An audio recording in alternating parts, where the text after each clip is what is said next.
también tú conocieses a lo menos en este tu día lo que toca a tu paz. Mas ahora está encubierto de tus ojos. Porque vendrán días sobre ti, que tus enemigos te cercarán con baluarte y te pondrán cerco, y de todas partes te pondrán en estrecho, y te derribarán a tierra, y a tus hijos dentro de ti, y no dejarán sobre ti piedra sobre piedra, por cuanto no conociste el tiempo de tu visitación. Lucas 19, 42 al 44. Desde lo alto del monte de los Olivos miraba Jesús a Jerusalén, que ofrecía a sus ojos un cuadro de hermosura y de paz. Era tiempo de Pascua, y desde todas las regiones del orbe, los hijos de Jacob se habían reunido para celebrar la gran fiesta nacional. De entre viñedos y jardines, como de entre las verdes laderas donde se veían esparcidas las tiendas de los peregrinos, elevábanse las colinas con sus terrazas, los airosos palacios, los soberbios baluartes de la capital israelita. La hija de Sión parecía decir en su orgullo: estoy sentada reina y nunca veré el duelo, porque siendo amada como lo era, creía estar segura de merecer aún los favores del cielo, como en los tiempos antiguos, cuando el poeta rey cantaba: hermosa provincia, el gozo de toda la tierra es el monte de Sión, la ciudad del gran rey. Salmos 48:2. Resaltaban a la vista las construcciones espléndidas del templo, cuyos muros de mármol blanco como la nieve estaban entonces iluminados por los últimos rayos del sol poniente, que al hundirse en el ocaso hacía resplandecer el oro de las puertas, torres y pináculos. Y así destacábase la gran ciudad, perfección de hermosura, orgullo de la nación judaica. ¿Qué hijo de Israel podía permanecer ante semejante espectáculo sin sentirse conmovido de gozo y admiración? Pero eran muy ajenos a todo esto los pensamientos que embargaban la mente de Jesús. Como llegó cerca, viendo la ciudad, lloró sobre ella. Lucas 19:41. En medio del regocijo que provocara su entrada triunfal, mientras el gentío agitaba palmas y alegres hosanas repercutían en los montes y 1000 voces le proclamaban rey, el Redentor del mundo se sintió abrumado por súbita y misteriosa tristeza. Él, el Hijo de Dios, el prometido de Israel, que había vencido a la muerte arrebatándole sus cautivos, lloraba, no presa de común abatimiento, sino dominado por intensa e irreprimible agonía. No lloraba por sí mismo, por más que supiera a dónde iba. Getsemaní, lugar de su próxima y terrible agonía, extendíase ante su vista. La puerta de las ovejas divisábase bien. Por ella habían entrado durante siglos y siglos las víctimas para el sacrificio, y pronto iba a abrirse para él, cuando como cordero fuera llevado al matadero. Isaías 53:7. Poco más allá se destacaba el Calvario, lugar de la crucifixión. Sobre la senda que pronto le tocaría recorrer, iban a caer densas y horrorosas tinieblas mientras él entregaba su alma en expiación por el pecado. No era, sin embargo, la angustia sobrehumana lo que nublaba su alma generosa. Lloraba por el fatal destino de los millares de Jerusalén, por la ceguedad y por la dureza de corazón de aquellos a quienes él viniera a bendecir y a salvar. La historia de más de 1000 años durante los cuales Dios extendiera su favor especial y sus tiernos cuidados en beneficio de su pueblo escogido, desarrollábase ante los ojos de Jesús. Allí estaba el monte Moria, donde el Hijo de la promesa, cual mansa víctima que se entrega sin resistencia, fue atado sobre el altar como emblema del sacrificio del Hijo de Dios. Allí fue donde se lo habían confirmado al Padre de los creyentes el pacto de bendición y la gloriosa promesa de un Mesías. Génesis 22:9, 16 al 18. Allí era donde las llamas del sacrificio, al ascender al cielo desde la era de Ornán, habían desviado la espada del ángel exterminador. Primera de Crónicas 21, símbolo adecuado del sacrificio de Cristo y de su mediación por los culpables. Jerusalén había sido honrada por Dios sobre toda la tierra. El Señor había elegido a Sión, la quiso por morada suya. Salmos 132:13. Allí habían proclamado los santos profetas durante siglos y siglos sus mensajes de amonestación. Allí habían mecido los sacerdotes sus incensarios y habían subido hacia Dios el humo del incienso mezclado con las plegarias de los adoradores. Allí había sido ofrecida día tras día la sangre de los corderos sacrificados que anunciaban al Cordero de Dios que había de venir al mundo. Allí había manifestado Jehová su presencia en la nube de gloria sobre el propiciatorio. Allí se había asentado la base de la escalera mística que unía el cielo con la tierra. Génesis 28:12, Juan 1:51, que Jacob viera en sus sueños y por la cual los ángeles subían y bajaban, mostrando así al mundo el camino que conduce al lugar santísimo. De haberse mantenido Israel como nación fiel al cielo, Jerusalén habría sido para siempre la elegida de Dios. Jeremías 17:21-25. Pero la historia de aquel pueblo tan favorecido era un relato de sus apostasías y sus rebeliones. Había resistido la gracia del cielo, abusando de sus prerrogativas y menospreciando sus oportunidades. A pesar de que los hijos de Israel hacían escarnio de los mensajeros de Dios y menospreciaban sus palabras, burlándose de sus profetas, segunda de Crónicas 36:16, el Señor había seguido manifestándoseles como Jehová, fuerte, misericordioso y piadoso, tardo para la ira y grande en benignidad y verdad. Éxodo 34:6. Y por más que le rechazaran una y otra vez, de continuo había seguido instándoles con bondad inalterable. Más grande que la amorosa compasión del Padre por su Hijo era el solícito cuidado con que Dios velaba por su pueblo, enviándole amonestaciones por mano de sus mensajeros, madrugando para enviárselas, porque tuvo compasión de su pueblo y de su morada. Segunda de Crónicas 36:15. Y al fin, habiendo fracasado las amonestaciones, las reprensiones y las súplicas, les envió el mejor don del cielo, más aún derramó todo el cielo en ese solo don. El Hijo de Dios fue enviado para exhortar a la ciudad rebelde. Era Cristo quien había sacado a Israel como una vid de Egipto, Salmos 88, con su propio brazo. Había arrojado a los gentiles de delante de ella, le había plantado en un recuesto, lugar fértil, la había cercado cuidadosamente, había enviado a sus siervos para que la cultivasen. ¿Qué más se había de hacer a mi viña?, exclamó, ¿que yo no haya hecho con ella? A pesar de estos cuidados y por más que, habiendo esperado que llevase uvas valiosas, las había dado silvestres, Isaías 5:1-4, el Señor compasivo, movido por su anhelo de obtener fruto, vino en persona a su viña para librarla, si fuera posible, de la destrucción. La labró con esmero, la podó y la cuidó. Fue incansable en sus esfuerzos para salvar aquella viña que Él mismo había plantado.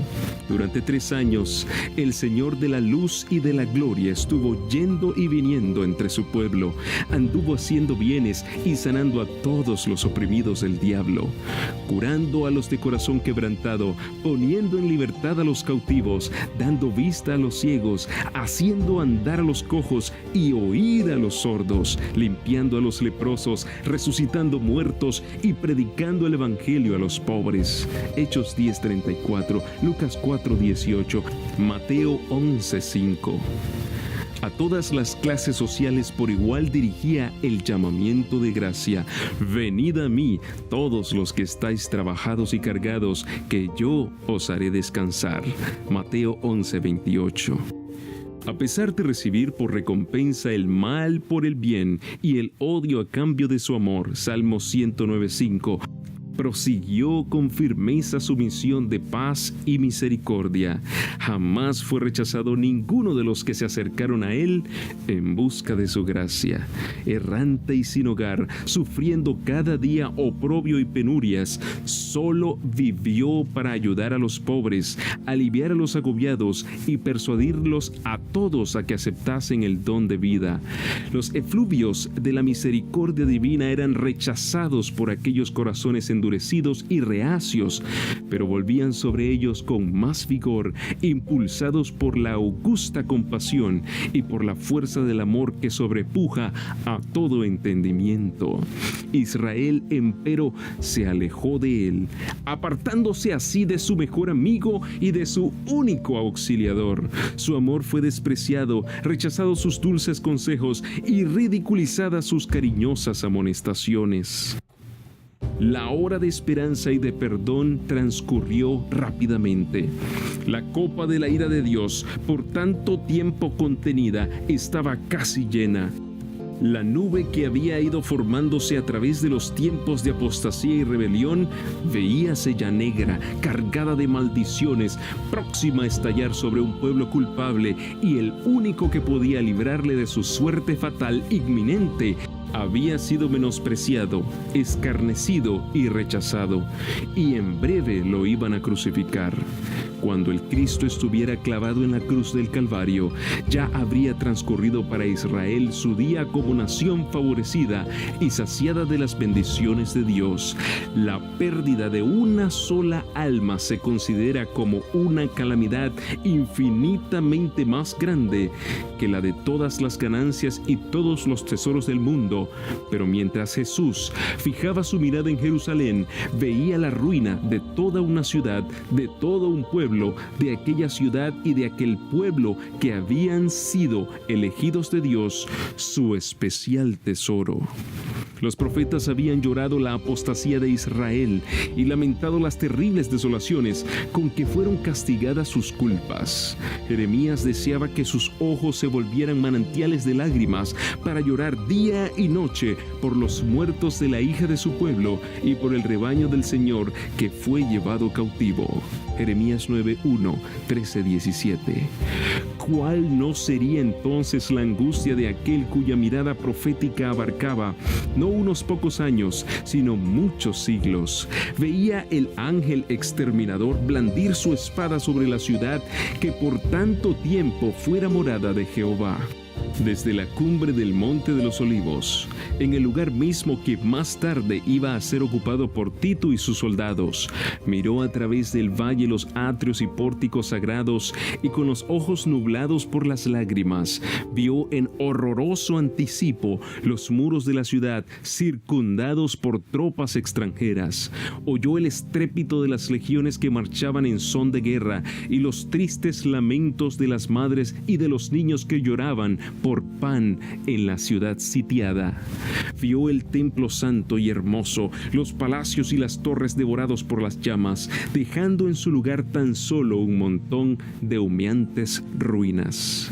Cruzando los siglos con la mirada, vio al pueblo del pacto disperso en toda la tierra, como náufragos en una playa desierta. En la retribución temporal que estaba por caer sobre sus hijos, vio como el primer trago de la copa de la ira que en el juicio final aquel mismo pueblo deberá apurar hasta las heces. La compasión divina y el sublime amor de Cristo hallaron su expresión en estas lúgubres palabras: Jerusalén, Jerusalén, que matas a los profetas y apedreas a los que son enviados a ti. ¿Cuántas veces quise juntar tus hijos como la gallina junta sus polluelos debajo de las alas y no quisiste? Mateo 23:37. Oh, si tú, nación favorecida entre todas, hubieras conocido el tiempo de tu visitación y lo que atañe a tu paz.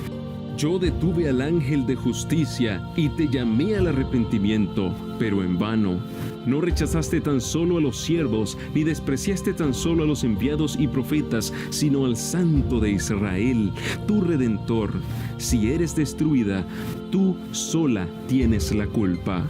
No queréis venir a mí para que tengáis vida. Juan 5:40. Cristo vio en Jerusalén un símbolo del mundo endurecido en la incredulidad y rebelión, que corría presuroso a recibir el pago de la justicia de Dios.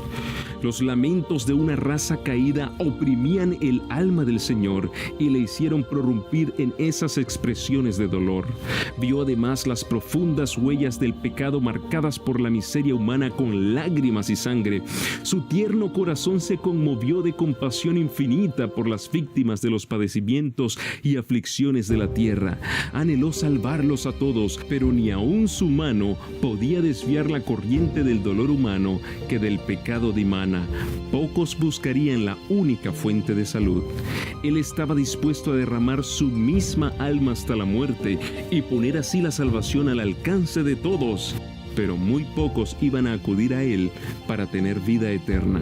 Mirad al Rey del cielo derramando copioso llanto. Ved al Hijo del Dios infinito, turbado en espíritu y doblegado bajo el peso del dolor.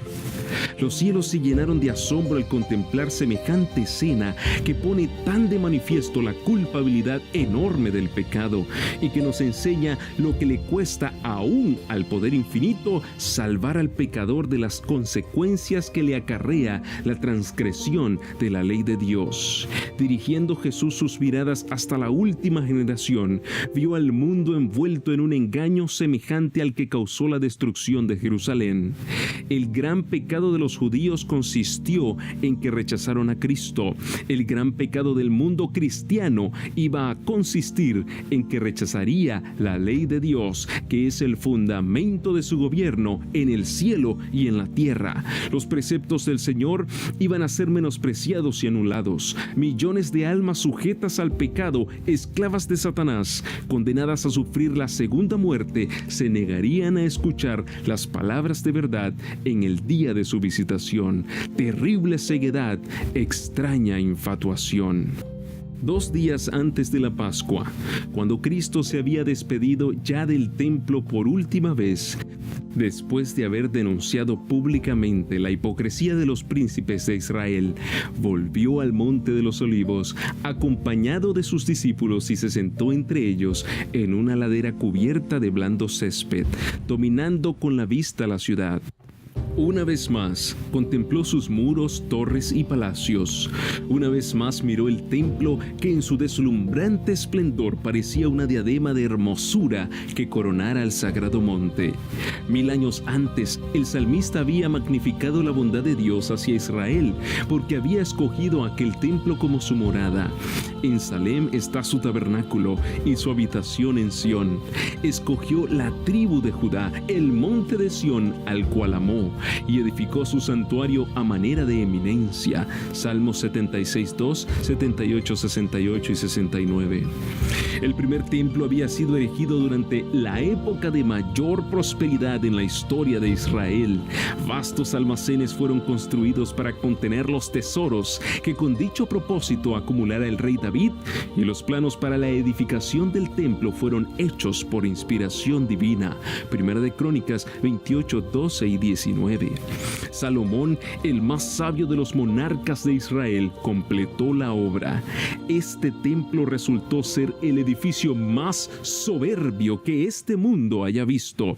No obstante, el Señor declaró por boca del profeta Ageo, refiriéndose al segundo templo: mayor será la gloria postrera de esta casa que la gloria anterior.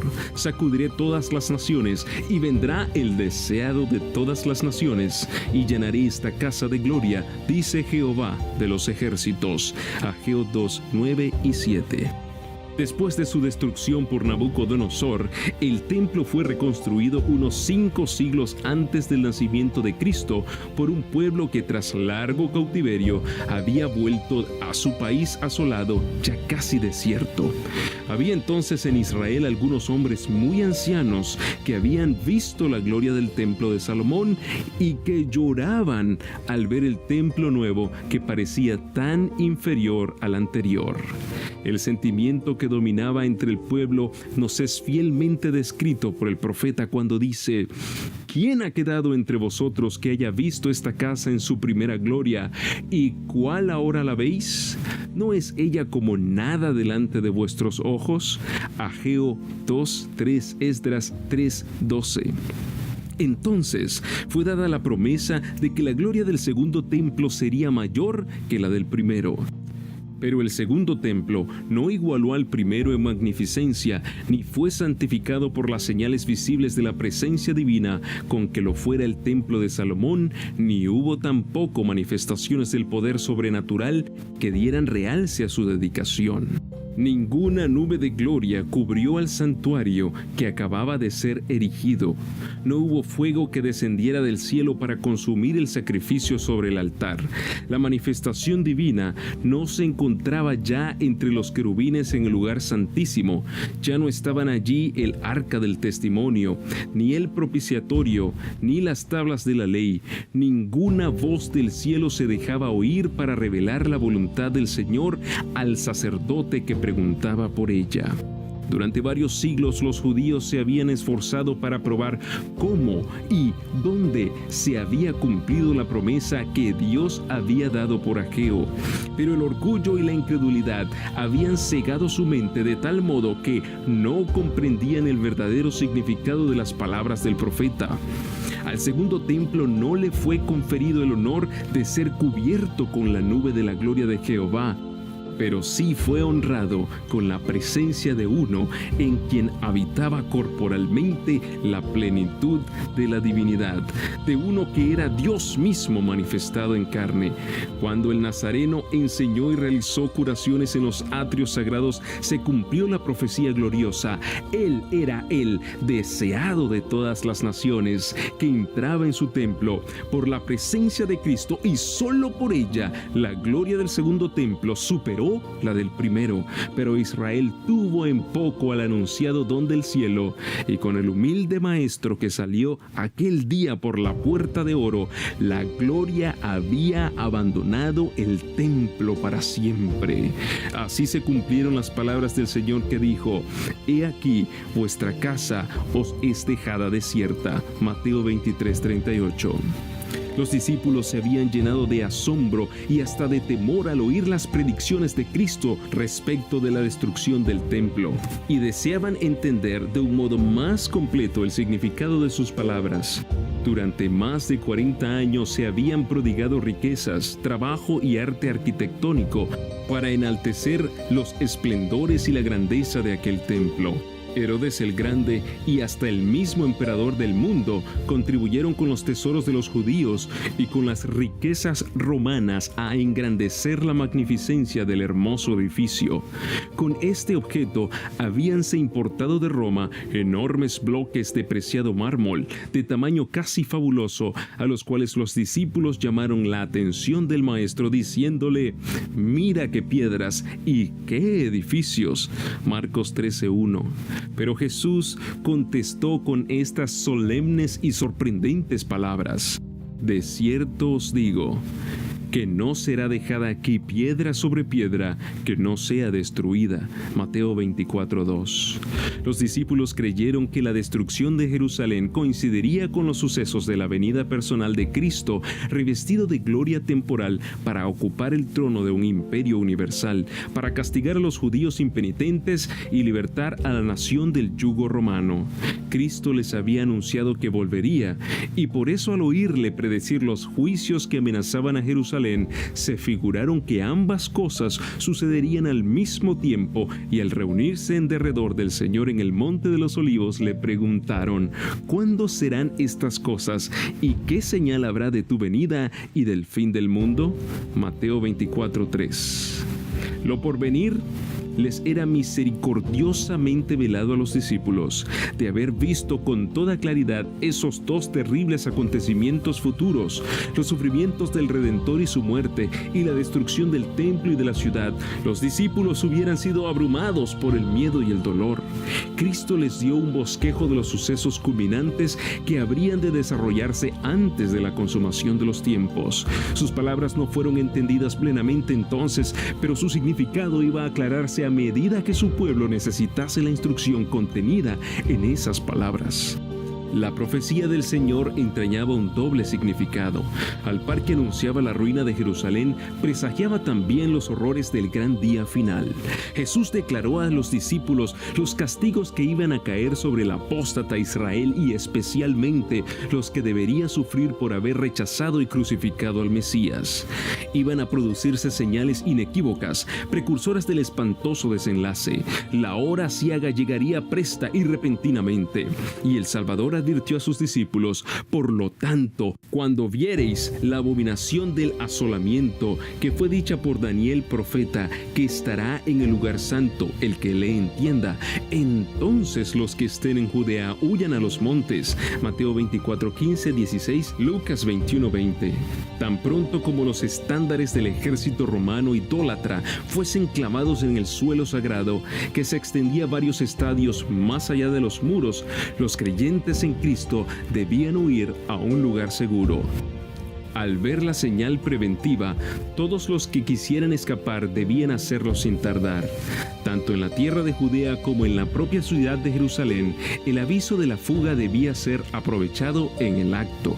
Todo el que se hallase en aquel instante en el tejado de su casa no debía entrar en ella ni para tomar consigo los más valiosos tesoros. Los que trabajaban en el campo y en los viñedos no debían perder tiempo en volver por las túnicas que se hubiesen quitado para sobrellevar mejor el calor y la faena del día. Todos debían marcharse sin tardar si no querían verse envueltos en la ruina general. Durante el reinado de Herodes, la ciudad de Jerusalén no solo había sido notablemente embellecida, sino también fortalecida. Se erigieron torres, muros y fortalezas que, unidos a la ventajosa situación topográfica del lugar, la hacían aparentemente inexpugnable. Si en aquellos días alguien hubiese predicho públicamente la destrucción de la ciudad, sin duda habría sido considerado, cual lo fuera Noé en su tiempo, como alarmista e insensato. Pero Cristo había dicho: el cielo y la tierra pasarán, mas mis palabras no pasarán. Mateo 24:35. La ira del Señor se había declarado contra Jerusalén a causa de sus pecados, y su obstinada incredulidad hizo inevitable su condenación. El Señor había dicho por el profeta Miqueas: oíd ahora esto, cabezas de la casa de Jacob y capitanes de la casa de Israel, que abomináis el juicio y pervertís todo el derecho, que edificáis a Sión con sangre y a Jerusalén con injusticia. Sus cabezas juzgan por cohecho, y sus sacerdotes enseñan por precio, y sus profetas adivinan por dinero, y apóyanse en Jehová diciendo: ¿no está Jehová entre nosotros? ¿No vendrá mal sobre nosotros? Miqueas 3, 9 al 11. Estas palabras dan una idea cabal de cuán corruptos eran los moradores de Jerusalén y de cuán justos se consideraban. A la vez que se decían escrupulosos observadores de la ley de Dios, quebrantaban todos sus preceptos. La pureza de Cristo y su santidad hacían resaltar la iniquidad de ellos. Por eso le aborrecían y le señalaban como el causante de todas las desgracias que les habían sobrevenido como consecuencia de su maldad. Aunque hartos sabían que Cristo no tenía pecado, declararon que su muerte era necesaria para la seguridad de la nación. Los príncipes de los sacerdotes y los fariseos decían: si le dejamos así, todos creerán en él, y vendrán los romanos y destruirán nuestro lugar y nuestra nación. Juan 11:48. Si se sacrificaba a Cristo, pensaban ellos, podrían ser otra vez un pueblo fuerte y unido. Así discurrían y convinieron con el sumo sacerdote en que era mejor que uno muriera y no que la nación entera se perdiese. Así era como los príncipes judíos habían edificado a Sión con sangre y a Jerusalén con iniquidad, y al paso que sentenciaban a muerte a su Salvador porque les echara en cara sus iniquidades, se atribuían tanta justicia que se consideraban el pueblo favorecido de Dios y esperaban que el Señor viniese a librarlos de sus enemigos. Por tanto, había añadido el profeta: a causa de vosotros será Sión arada como campo, y Jerusalén será manojos, y el monte de la casa como cumbres de breñal. Miqueas 3:12. Dios aplazó sus juicios sobre la ciudad y la nación hasta cosa de 40 años después que Cristo hubo anunciado el castigo de Jerusalén. Admirable fue la paciencia que tuvo Dios con los que rechazaran su evangelio y asesinaran a su Hijo. La parábola de la higuera estéril representa el trato bondadoso de Dios con la nación judía. Ya había sido dada la orden: cortadla. ¿Por qué ocupará aún la tierra? Lucas 13:7. Pero la divina misericordia la preservó por algún tiempo. Había todavía muchos judíos que ignoraban lo que habían sido el carácter y la obra de Cristo. Y los hijos no habían tenido las oportunidades ni visto la luz que sus padres habían rechazado. Por medio de la predicación de los apóstoles y de sus compañeros, Dios iba a hacer brillar la luz sobre ellos para que pudiesen ver cómo se habían cumplido las profecías, no únicamente las que se referían al nacimiento y vida del Salvador, sino también las que anunciaban su muerte y su gloriosa resurrección. Los hijos no fueron condenados por los pecados de sus padres, pero cuando, conociendo ya plenamente la luz que fuera dada a sus padres, rechazaron la luz adicional que a ellos mismos les fuera concedida, entonces se hicieron cómplices de las culpas de los padres y colmaron la medida de su iniquidad. La longanimidad de Dios hacia Jerusalén no hizo sino confirmar a los judíos en su terca impenitencia. Por el odio y la crueldad que manifestaron hacia los discípulos de Jesús, rechazaron el último ofrecimiento de misericordia. Dios les retiró entonces su protección y dio rienda suelta a Satanás y a sus ángeles, y la nación cayó bajo el dominio del caudillo que ella misma se había elegido. Sus hijos menospreciaron la gracia de Cristo, que los habría capacitado para subyugar sus malos impulsos, y estos los vencieron. Satanás despertó las más fieras y degradadas pasiones de sus almas. Los hombres ya no razonaban, completamente dominados por sus impulsos y su ira ciega. En su crueldad se volvieron satánicos, tanto en la familia como en la nación, en las clases bajas como en las clases superiores del pueblo. No reinaban más que la sospecha, la envidia, el odio, el altercado, la rebelión y el asesinato. No había seguridad en ninguna parte. Los amigos y parientes se hacían traición unos a otros. Los padres mataban a los hijos y estos a sus padres.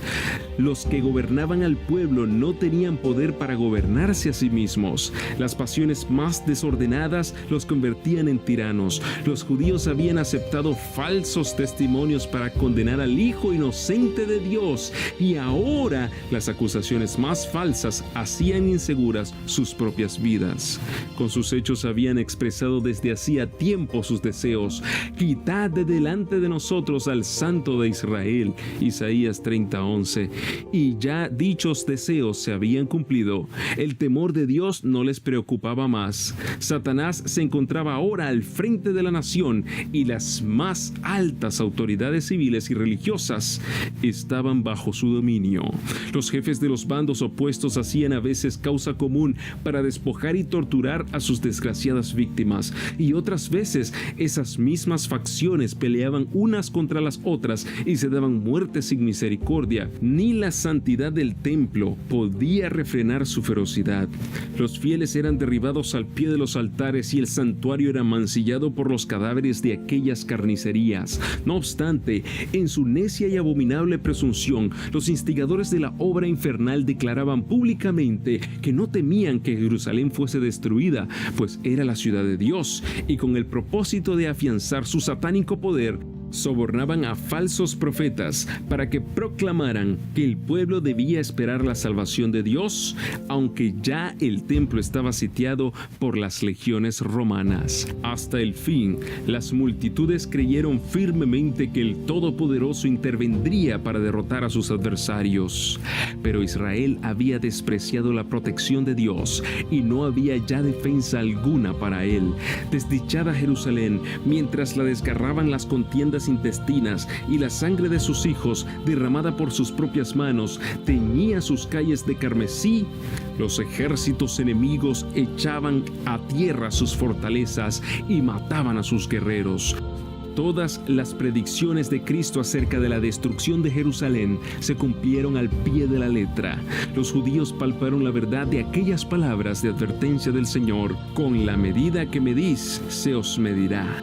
Aparecieron muchas señales y maravillas como síntomas precursores del desastre y de la condenación. A medianoche una luz extraña brillaba sobre el templo y el altar. En las nubes, a la puesta del sol, se veía como carros y hombres de guerra que se reunían para la batalla. Los sacerdotes que ministraban de noche en el santuario eran aterrorizados por ruidos misteriosos. Temblaba la tierra y se oían voces que gritaban: «¡Salgamos de aquí!». La gran puerta del oriente, que por su enorme peso era difícil de cerrar entre 20 hombres y que estaba asegurada con formidables barras de hierro afirmadas en el duro pavimento de piedras de gran tamaño, se abrió a la medianoche de una manera misteriosa. Durante 7 años, un hombre recorrió continuamente las calles de Jerusalén, anunciando las calamidades que iban a caer sobre la ciudad. De día y de noche entonaba la frenética endechada: voz del oriente, voz del occidente, voz de los 4 vientos, voz contra Jerusalén y contra el templo, voz contra el esposo y la esposa, voz contra todo el pueblo. Este extraño personaje fue encarcelado y azotado sin que exhalase una queja. A los insultos que le dirigían y a las burlas que le hacían, no contestaba sino con estas palabras: «¡Ay de Jerusalén! ¡Ay, ay de sus moradores!». Y sus tristes presagios no dejaron de oírse, sino cuando encontró la muerte en el sitio que él había predicho. Ni un solo cristiano pereció en la destrucción de Jerusalén. Cristo había prevenido a sus discípulos, y todos los que creyeron sus palabras esperaron atentamente las señales prometidas. «Cuando veréis a Jerusalén cercada de ejércitos», había dicho Jesús, «sabed entonces que su destrucción ha llegado. Entonces los que estuvieren en Judea huyan a los montes, y los que en medio de ella váyanse». Lucas 21, 20 y 21. Después que los soldados romanos, al mando del general Cestio Galo, hubieron rodeado la ciudad, abandonaron de pronto el sitio de una manera inesperada, y eso cuando todo parecía favorecer un asalto inmediato. Perdida ya la esperanza de poder resistir el ataque, los sitiados estaban a punto de rendirse cuando el general romano retiró sus fuerzas sin motivo aparente para ello. Empero la previsora misericordia de Dios había dispuesto los acontecimientos para el bien de los suyos. Ya estaba dada la señal a los cristianos que aguardaban el cumplimiento de las promesas de Jesús, y en aquel momento se les ofrecía una oportunidad que debían aprovechar para huir conforme a las indicaciones dadas por el Maestro. Los sucesos se desarrollaron de modo tal que ni los judíos ni los romanos hubieran podido evitar la huida de los creyentes. Habiéndose retirado Cestio, los judíos hicieron una salida para perseguirle, y entre tanto que ambas fuerzas estaban así empeñadas, los cristianos pudieron salir de la ciudad. Aprovechando la circunstancia de estar los alrededores totalmente despejados de enemigos que hubieran podido cerrarles el paso.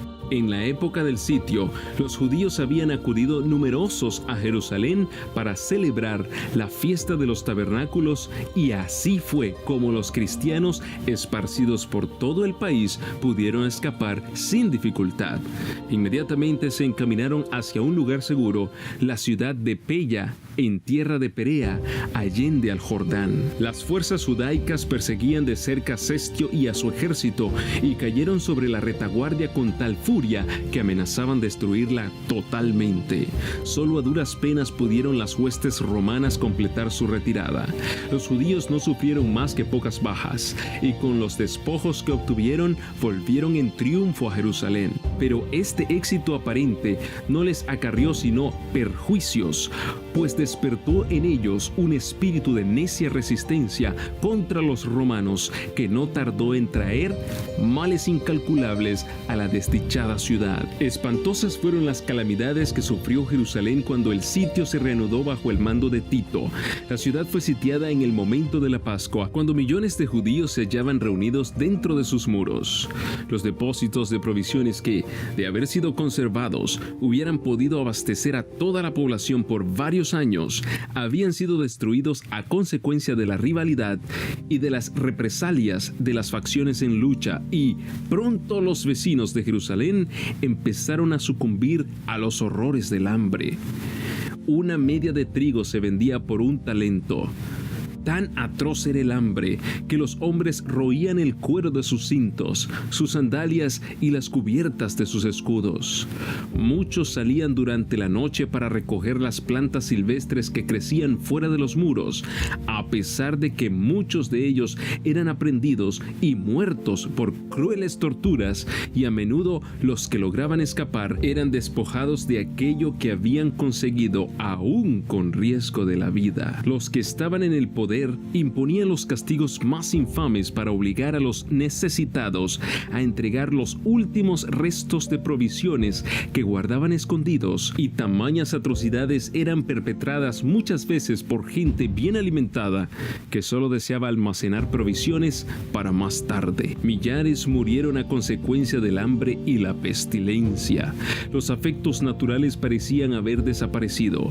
Los esposos se arrebataban unos a otros los alimentos. Los hijos quitaban a sus ancianos padres la comida que se llevaban a la boca, y la pregunta del profeta, ¿se olvidará acaso la mujer de su niño mamante?, recibió respuesta en el interior de los muros de la desgraciada ciudad, tal como la diera la Santa Escritura. Las misericordiosas manos de las mujeres cuecen a sus mismos hijos. Estos les sirven de comida en el quebranto de la hija de mi pueblo. Isaías 49:15, Lamentaciones 4:10. Una vez más se cumplía la profecía pronunciada 14 siglos antes, y que dice: la mujer tierna y delicada en medio de ti, que nunca probó a asentar en tierra la planta de su pie, de pura delicadeza y ternura, su ojo será avariento para con el marido de su seno y para con su hijo y su hija, así respecto de su niño recién nacido como respecto de sus demás hijos que hubiere parido, porque ella sola los comerá ocultamente, en la falta de todo, en la premura y en la estrechez con que te estrecharán tus enemigos dentro de tus ciudades. Deuteronomio 28, 56 y 57. Los jefes romanos procuraron aterrorizar a los judíos para que se rindiesen. A los que eran apresados resistiendo los azotaban, los atormentaban y los crucificaban frente a los muros de la ciudad. Centenares de ellos eran así ejecutados cada día, y el horrendo proceder continuó hasta que a lo largo del valle de Josafat y en el Calvario se erigieron tantas cruces que apenas dejaban espacio para pasar entre ellas. Así fue castigada aquella temeraria imprecación que lanzara el pueblo en el tribunal de Pilato al exclamar: recaiga su sangre sobre nosotros y sobre nuestros hijos. Mateo 27:25. De buen grado hubiera Tito hecho cesar tan terribles escenas y ahorrado a Jerusalén la plena medida de su condenación. Le horrorizaba ver los montones de cadáveres en los valles. Como obsesionado, miraba desde lo alto del monte de los olivos el magnífico templo y dio dio la orden de que no se tocara una sola de sus piedras. Antes de hacer la tentativa de apoderarse de esa fortaleza, dirigió un fervoroso llamamiento a los jefes judíos para que no le obligasen a profanar con sangre el lugar sagrado. Si querían salir a pelear en cualquier otro sitio, ningún romano violaría la santidad del templo. Josefo mismo, en elocuentísimo discurso, les rogó que se entregasen para salvarse a sí mismos, a su ciudad y a su lugar de culto, pero respondieron a sus palabras con maldiciones y arrojaron dardos a su último mediador humano mientras alegaba con ellos. Los judíos habían rechazado las súplicas del Hijo de Dios y ahora cualquier otra instancia o amonestación no podía obtener otro resultado que inducirlos a resistir hasta el fin. Vanos fueron los esfuerzos de Tito para salvar el templo. Uno mayor que él había declarado que no quedaría piedra sobre piedra que no fuese derribada. La ciega obstinación de los jefes judíos y los odiosos crímenes perpetrados en el interior de la ciudad sitiada excitaron el horror y la indignación de los romanos, y finalmente Tito dispuso tomar el templo por asalto. Resolvió, sin embargo, que si era posible evitaría su destrucción, pero sus órdenes no fueron obedecidas. A la noche, cuando se había retirado a su tienda para descansar, los judíos hicieron una salida desde el templo y atacaron a los soldados que estaban afuera. Durante la lucha, un soldado romano arrojó al pórtico por una abertura un leño encendido e inmediatamente ardieron los aposentos enmaderados de cedro que rodeaban el edificio santo. Tito acudió apresuradamente, seguido por sus generales y legionarios, y ordenó a los soldados que apagasen las llamas. Sus palabras no fueron escuchadas. Furiosos, los soldados arrojaban teas encendidas en las cámaras contiguas al templo y con sus espadas degollaron a gran número de los que habían buscado refugio allí. La sangre corría como agua por las gradas del templo. Miles y miles de judíos perecieron. Por sobre el ruido de la batalla se oían voces que gritaban: "Icabod, la gloria se alejó". Tito vio que era imposible contener el furor de los soldados enardecidos por la lucha, y con sus oficiales se puso a contemplar el interior del sagrado edificio. Su esplendor los dejó maravillados, y como él notase que el fuego no había llegado aún al lugar santo, hizo un postrer esfuerzo para salvarlo, saliendo precipitadamente y exhortando con energía a los soldados para que se empeñasen en contener la propagación del incendio. El centurión Liberalis hizo cuanto pudo con su insignia de mando para conseguir la obediencia de los soldados, pero ni siquiera el respeto al emperador bastaba ya para apaciguar la furia de la soldadesca contra los judíos y su ansia insaciable de saqueo. Todo lo que los soldados veían en torno suyo estaba revestido de oro y resplandecía a la luz siniestra de las llamas, lo cual les inducía a suponer que habría en el santuario tesoros de incalculable valor. Un soldado romano, sin ser visto, arrojó una tea encendida entre los cozones de la puerta y en breves instantes todo el edificio era presa de las llamas. Los oficiales se vieron obligados a retroceder ante el fuego y el humo que los cegaba, y el noble edificio quedó entregado a su fatal destino. Aquel espectáculo llenaba de espanto a los romanos. ¿Qué sería para los judíos? Toda la cumbre del monte que dominaba la ciudad despedía fulgores como el cráter de un volcán en plena actividad. Los edificios iban cayendo a tierra uno tras otro en medio de un estrépito tremendo y desaparecían en el abismo ardiente. Las techumbres de cedro eran como sábanas de fuego. Los dorados capiteles de las columnas relucían como espigas de luz rojiza, y los torreones inflamados despedían espesas columnas de humo y lenguas de fuego. Las colinas vecinas estaban iluminadas y dejaban ver grupos de gentes que se agolpaban por todas partes, siguiendo con la vista, en medio de horrible inquietud, el avance de la obra destructora. Los muros y las alturas de la ciudad estaban llenos llenos de curiosos que ansiosos contemplaban la escena, algunos con rostros pálidos por hallarse presa de la más atroz desesperación, otros encendidos por ira al ver su impotencia para vengarse. El tumulto de las legiones romanas que desbandadas corrían de acá para allá, y los agudos lamentos de los infelices judíos que morían entre las llamas se mezclaban con el chisporroteo del incendio y con el estrépito de los derrumbes. En los montes repercutían los gritos de espanto y los ayes de la gente que se hallaba en las alturas. A lo largo de los muros se oían gritos y gemidos, y aún los que morían de hambre hacían un supremo esfuerzo para lanzar un lamento de angustia y desesperación. Dentro de los muros, la carnicería era aún más horrorosa que el cuadro que se contemplaba desde afuera. Hombres y mujeres, jóvenes y viejos, soldados y sacerdotes, los que peleaban y los que pedían misericordia, todos eran degollados en desordenada matanza. Superó el número de los asesinados al de los asesinos. Para seguir matando, los legionarios tenían que pisar sobre montones de cadáveres. Destruido el templo, no tardó la ciudad entera en caer en poder de los romanos. Los caudillos judíos abandonaron las torres que consideraban inexpugnables y Tito las encontró vacías.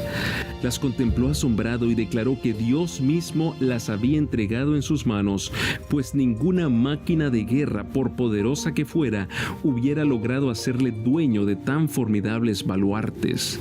La ciudad y el templo fueron arrasados hasta sus cimientos. El solar sobre el cual se irguiera el santuario fue arado como campo. Jeremías 26:18. En el sitio y en la mortandad que le siguió perecieron más de 1 millón de judíos. Los que sobrevivieron fueron llevados cautivos, vendidos como esclavos, conducidos a Roma para enaltecer el triunfo del conquistador, arrojados a las fieras del circo o desterrados y esparcidos por toda la tierra. Los judíos habían forjado sus propias cadenas, habían colmado la copa de la venganza, en la destrucción absoluta de que fueron víctimas como nación y en todas las desgracias que les persiguieron en la dispersión. No hacían sino cosechar lo que habían sembrado con sus propias manos. Dice el profeta: es tu destrucción, oh Israel, el que estés contra mí, porque has caído por tu iniquidad. Oseas 13:9, 14:1. Los padecimientos de los judíos son muchas veces representados como castigo que cayó sobre ellos por decreto del Altísimo. Así es como el gran engañador procura ocultar su propia obra. Por la tenacidad con que rechazaron el amor y la misericordia de Dios, los judíos le hicieron retirar su protección y Satanás pudo regirlos como quiso. Las horrorosas crueldades perpetradas durante la destrucción de Jerusalén demuestran el poder con que se ensaña Satanás sobre aquellos que ceden a su influencia. No podemos saber cuánto debemos a Cristo por la paz y la protección de que disfrutamos. Es el poder restrictivo de Dios lo que impide que el hombre caiga completamente bajo el dominio de Satanás. Los desobedientes e ingratos deberían hallar un poderoso motivo de agradecimiento a Dios en el hecho de que su misericordia y clemencia hayan coartado el poder maléfico del diablo. Pero cuando el hombre traspasa los límites de la paciencia divina, ya no cuenta con aquella protección que le libraba del mal. Dios no asume nunca para con el pecador la actitud de un verdugo que ejecuta la sentencia contra la transgresión, sino que abandona a su propia suerte a los que rechazan su misericordia para que recojan los frutos de lo que sembraron sus propias manos. Todo rayo de luz que se desprecia, toda admonición que se desoye y rechaza, toda pasión malsana que se abriga, toda transgresión de la ley de Dios son semillas que darán infaliblemente su cosecha. Cuando se le resiste tenazmente, el Espíritu de Dios concluye por apartarse del pecador y éste queda sin fuerza para dominar las malas pasiones de su alma y sin protección alguna contra la malicia y perfidia de Satanás. La destrucción de Jerusalén es una advertencia terrible y solemne para todos aquellos que menosprecian los dones de la gracia divina y que resisten a las instancias de la misericordia divina. Nunca se dio un testimonio más decisivo de cuánto aborrece Dios el pecado y de cuán inevitable es el castigo que sobre sí atraen los culpables. La profecía del Salvador referente al juicio que iba a caer sobre Jerusalén va a tener otro cumplimiento, y la terrible desolación del primero no fue más que un pálido reflejo de lo que será el segundo. En lo que acaeció a la ciudad escogida, podemos ver anunciada la condenación de un mundo que rechazó la misericordia de Dios y pisoteó su ley. Lóbregos son los anales de la humana miseria que ha conocido la tierra a través de los siglos de crímenes. Al contemplarlos, el corazón desfallece y la mente se abruma de estupor. Horrendas han sido las consecuencias de haber rechazado la autoridad del cielo. Pero una escena aún más sombría nos anuncian las revelaciones de lo porvenir. La historia de lo pasado, la interminable serie de alborotos, conflictos y contiendas, toda la armadura del guerrero en el tumulto de batalla y los vestidos revolcados en sangre. Isaías 9:5. ¿Qué son y qué valen en comparación con los horrores de aquel día, cuando el Espíritu de Dios se aparte del todo de los impíos y los deje abandonados a sus fieras pasiones y a merced de la saña satánica? Entonces el mundo verá como nunca los vio los resultados del gobierno de Satanás. Pero en aquel día, así como sucedió en tiempo de la destrucción de Jerusalén, el pueblo de Dios será librado, porque serán salvos todos aquellos cuyo nombre esté inscrito para la vida. Isaías 4:3. Nuestro Señor Jesucristo anunció que vendrá la segunda vez para llevarse a los suyos. Entonces se mostrará la señal del Hijo del Hombre en el cielo, y entonces lamentarán todas las tribus de la tierra y verán al Hijo del Hombre que vendrá sobre las nubes del cielo con grande poder y gloria, y enviará a sus ángeles con gran voz de trompeta y juntará a sus escogidos desde los cuatro vientos, de un cabo del cielo hasta el otro. Mateo 24:30 y 31. Entonces los que no obedezcan al evangelio serán muertos con el aliento de su boca y destruidos con el resplandor de su venida. Segunda de Tesalonicenses 2:8. Así como le sucedió antiguamente a Israel, los malvados se destruirán a sí mismos y perecerán víctimas de su iniquidad. Debido a su vida pecaminosa, los hombres se han apartado tanto del Señor y tanto ha degenerado su naturaleza con el mal, que la manifestación de la gloria del Señor es para ellos un fuego consumidor. Deben guardarse los hombres de no menospreciar el aviso de Cristo respecto a su segunda venida, porque como anunció a los discípulos la destrucción de Jerusalén y les dio una señal para cuando se acercara la ruina, así también previno al mundo del día de la destrucción final y nos dio señales de la proximidad de esta, para que todos los que quieran puedan huir de la ira que vendrá. Dijo Jesús: y habrá señales en el sol y en la luna y en las estrellas, y sobre la tierra angustia de naciones. Lucas 21:25, Mateo 24:29, Apocalipsis 6:12 al 16. Cuando viereis todas estas cosas, sabed que está cercano a las puertas. Mateo 24:33. Velad pues. Marcos 13:35. Es la amonestación del Señor. Los que le presten atención no serán dejados en tinieblas ni sorprendidos por aquel día, pero los que no quieran velar serán sorprendidos, porque el día del Señor vendrá así como ladrón en la noche. Primera de Tesalonicenses 5:1 al 5. El mundo no está hoy más dispuesto a creer el mensaje dado para este tiempo de lo que estaba en los días de los judíos para recibir el aviso del Salvador respecto a la ruina de Jerusalén. Venga cuando venga, el día de Dios caerá repentinamente sobre los impíos desprevenidos. El día menos pensado, en medio del curso rutinario de la vida, absortos los hombres en los placeres de la vida, en los negocios, en la casa del dinero, cuando los guías religiosos ensalcen el progreso y la ilustración del mundo y los moradores de la tierra se dejen arrullar por una falsa seguridad. Entonces, como ladrón que a medianoche penetra en una morada sin custodia, así caerá la inesperada destrucción sobre los desprevenidos y no escaparán.